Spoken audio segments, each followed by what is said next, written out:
its mistake. The hotline at my desk to the command center rang, and I picked it up, and it was the command director who said, we just had this little event happen, and but it's over now, and everything's taken care of, and don't worry about it. And I said, okay, thank you very much, and hung up. Bruce Brown did worry. He sensed there was more to it than he'd been told. There was. NORAD was about to train radar operators how to detect missile attacks.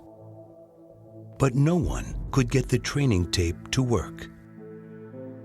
So they called back down to the headquarters and said, we can't make it run. And somebody said, go get the J tape and see if that'll run.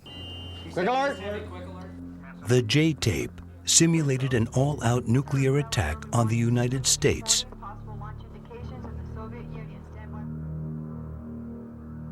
Worse, the computer reported that this was the real thing.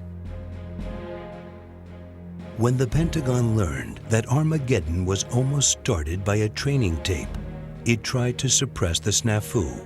But when it went on alert, the Pentagon had notified key airports to get ready to clear the skies.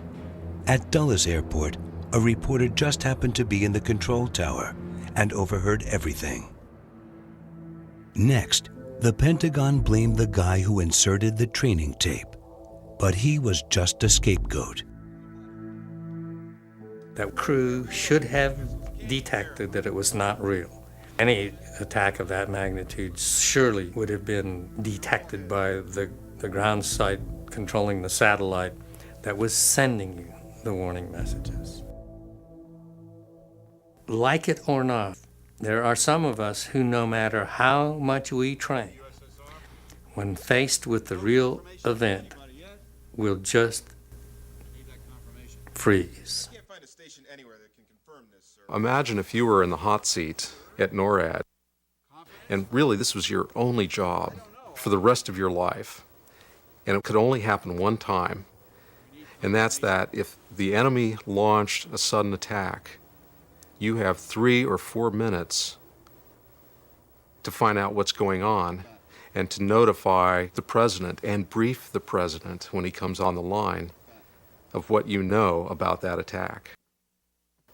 And oh, by the way, don't make any mistakes. NORAD quickly moved its training to a separate location. The damage to America's credibility took longer to repair. The Secretary of Defense and the chairman of the Joint Chiefs were in Brussels at a NATO ministerial meeting. A representative from Brussels got up and sort of said, if this is what being under the American nuclear umbrella means, we just soon go it alone.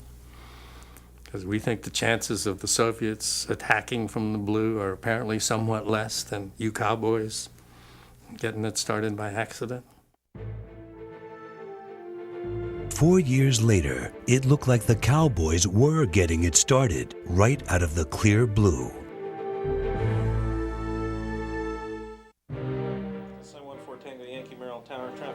On September 1st, 1983, Korean Airlines Flight 007 took off from Alaska